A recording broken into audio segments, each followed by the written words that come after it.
Hey there, Trulieve traders and investors. It's Rod with Pow Group. Welcome back on The Pursuit of Wealth, your home for MJ Stocks, crypto assets, news, and interviews. Also, the channel that was created by a retail investor for retail investors and home to the best MJ community. Happy Friday. Today is September 27th, and I hope you're well, and I hope you have a great weekend ahead. In this video, we're going to do some analysis on Trulieve stock.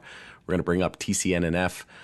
They're trying to fight off a death cross at the moment, and so far it's looking pretty good. And there's a few other patterns that I want to share on the chart as well, and we'll discuss my view on the price action in the days, weeks, months ahead. But as always, if you're new, you can subscribe, tick the bell, all that good stuff. You'll be notified on any future videos or when I go live. And this is not financial advice. This is for entertainment purposes only. You should never buy or sell anything based on anything that I say or write. Also, you can follow us over on X, formerly Twitter. Handle for that is @GroupPal. All right, jumping into the chart here. So taking a look at TCNNF on the daily time frame. So there's been some bullish patterns, some bearish patterns. We had a head and shoulders on the weekly time frame, and that actually confirmed. And then we had an inverse head and shoulders on the weekly time frame, and that actually ended up confirming. So we'll take a look at that in just a moment. But we also had, like I said, a death cross that was looming with the 50-day above the 200-day moving average. And when that happens, that's what we've referred to as a death cross. So again, just bringing it up here on a different chart, it's a little bit more clear. You can see when the red is above the green, in this case, the longer term. So the red is the 200-day moving average, and then the green is the 50-day moving average. So when the green's below the red and they converge like that and they hit a crossroad, that's generally bullish, right? That's what we refer to as a bull cross, or in this case, on the daily time frame, it'd be a golden cross. And then once it goes the other way, once the shorter term is above the longer term, in this case, the 50 and the 200, when they cross next time, that's generally bad, right? That's usually followed by some downside. So right now, bulls are fighting that off, which is what we want to see. And if we just go back a bit here to the daily time frame, what you want to see is, looking at charts is not a guarantee, right? It's just probabilities and looking at, all these different indicators. Let's say, on my charts, I look at a few different indicators and patterns, price action, that type of thing, uptrends versus downtrends. But essentially, you just have to get comfortable and pick, 5 to 10 different indicators, patterns that you look for, and then, kind of stick to that. And if 8 out of your 10 indicators, your patterns that you're looking at, your normal signals, then you're probably going to go whatever direction that is, right? So if it's bullish, 80% of the indicators, or 8 out of 10 indicators are saying bullish, well, we're going to be bullish. And then you look for different kind of targets and try to make the most out of that information, right? And try to get to the most likely scenario. So if we take a look at the weekly time frame, somebody who might look at this chart, and I'll explain what a head and shoulders is versus an inverse head and shoulders. Most people know the concept, but I'll give you a little bit of a trick on how to spot them, and what really helped me understand how to understand the psychology. But we'll get into that in just a second. What I wanted to show is that some people think, we had a head and shoulders, we're bearish. Well, that would be true. We did see some downside. We corrected about 50% there. Yeah, about 45%. And then we had the bullish reversal, inverse head and shoulders. But, if you were still bearish then, if you zoom into the daily time frame, you look at these different patterns that we had, and we actually had a daily bull flag confirm. We also had an ascending triangle here into a bull flag. So it's an ascending triangle. The measured move was saying about 1210, and just a couple of days ago, we hit 1224. So this technical analysis stuff definitely works if you know how to apply it. And again, not just apply it, but then understand what it's telling you, right? It's not a guarantee. It's just the most likely scenario. So you just take your measured move there from the high to the low of that pattern. And then, like I said, you move it out to your horizontal line of resistance. And then you got a move up to around 1210, and that played out perfectly. Now you can even draw a bull flag from the low of that move to the high of the move here. Anything over 1027 is a potential daily bull flag, and we did confirm it. We broke it when we confirmed it when we broke 1144 resistance, right, the high of that bounce. So then you take your measured move here from the low to the high, and you move it out to your 0.32 fib, and then you have your measured move from the daily bull flag, and the daily bull flag is saying we're going to about 1381. And then the inverse head and shoulders target, right, if you go from the low to the high there, move that out, that was saying 1324. So we came within about 8% of the inverse head and shoulders target, and we came within about 12% of the daily bull flag. So we could still see another, call it 5 to 10%, maybe even 12% of upside from here before we start to see a pretty healthy correction, right? And that's generally what happens. And what I wanted to just kind of go over here a little bit more in detail was We did have an EMA 12 and 26 bear cross lining up as well. Generally, another clue is, and another trick that I use, the weekly EMA 12 and 26 are very similar to the daily, the 50 and the 200-day moving average. So you can see how close they were to crossing. If you look at the weekly moving average, it's very similar, right? So if this was right here, you can expect, this would cross bullish around the same time, which it happened, right?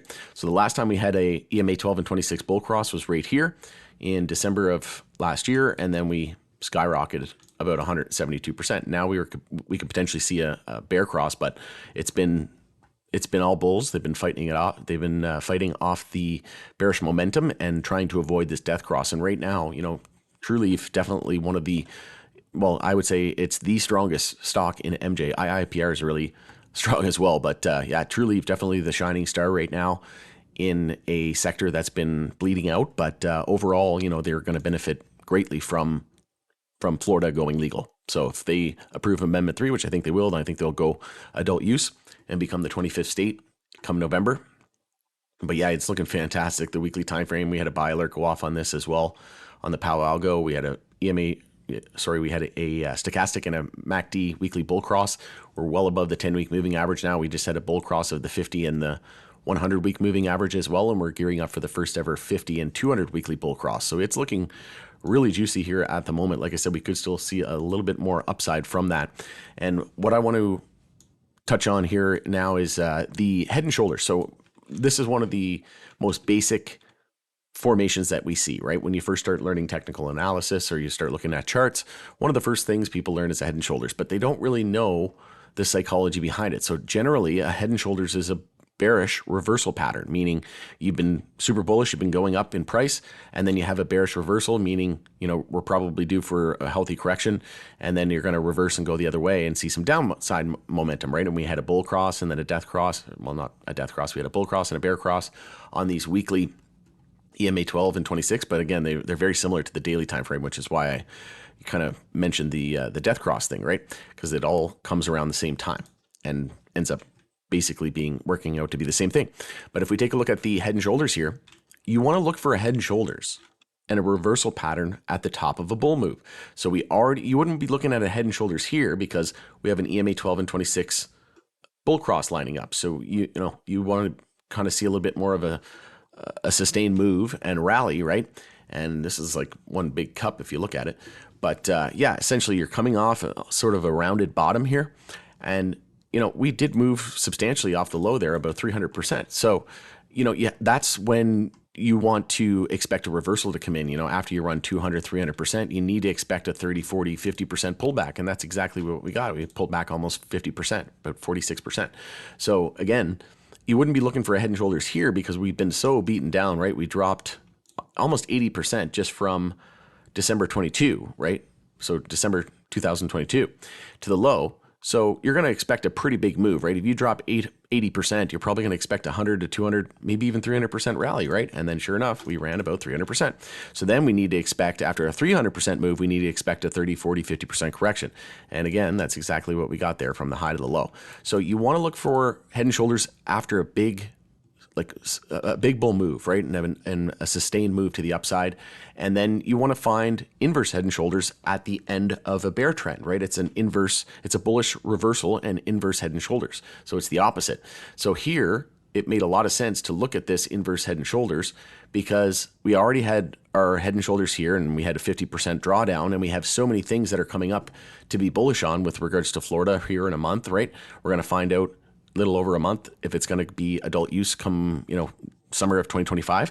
So, you could even entered here and said, okay, we already had our head and shoulders. Now we're seeing, about 50%, 45 to 50% of downside. Yes, we do have an EMA 12 and 26 bear cross, but, we just corrected 50%. And now I'm looking for a bullish reversal. So we have our low, we have our left shoulder, head, right shoulder, and then we confirm the weekly uptrend as well, all in one go. This is a textbook head and shoulders, inverse head and shoulders. Some people might have looked at it and said, oh, look, another head and shoulders is forming right here, right? They might have drew it like this. They said, look, and you would technically be correct. But again, we just had a head and shoulders. Why would we expect another one, especially with so many bullish catalysts on the horizon, SPY hitting new all-time highs as well, right? So that's the psychology. Plus, look at the real candle bodies. I usually use the real candle bodies and ignore the wicks as much as possible. If we ignore the wicks, it's an inverse head and shoulders, right? So if we ignore all those wicks to the upside here, the neckline's perfect, right? And then if we ignore these wicks, it's still an inverse head and shoulders. Whereas this one was just kind of a trap, right? So this is kind of what I mean by understanding what you're looking at, not just trying to scout whatever looks like a head and shoulders. The psychology is what matters behind it. So did we just have a big bull move? If we did, if we ran 100, 200, 300%, and then we have a head and shoulders and an EMA 12 and 26 bear cross and a death cross lining up, okay, well then, maybe now we can start scouting for a short, right? And again, you would have been able to profit about 46% just on that short opportunity. So hopefully this was helpful. If it was, smash like. I'd appreciate it. Let me know your thoughts and opinions in the comment section below. But it does look like we're heading higher from here. And like I said, that was a great entry on that weekly higher low and that right shoulder forming on that inverse head and shoulders with a tight stop loss. Very, very low risk and high reward. So hopefully this was helpful. Going in it there. Hope you have a great weekend ahead. Again, it's Rod with Power Group. Thanks again for joining us in the Pursuit of Wealth, and we'll see you again on the next video.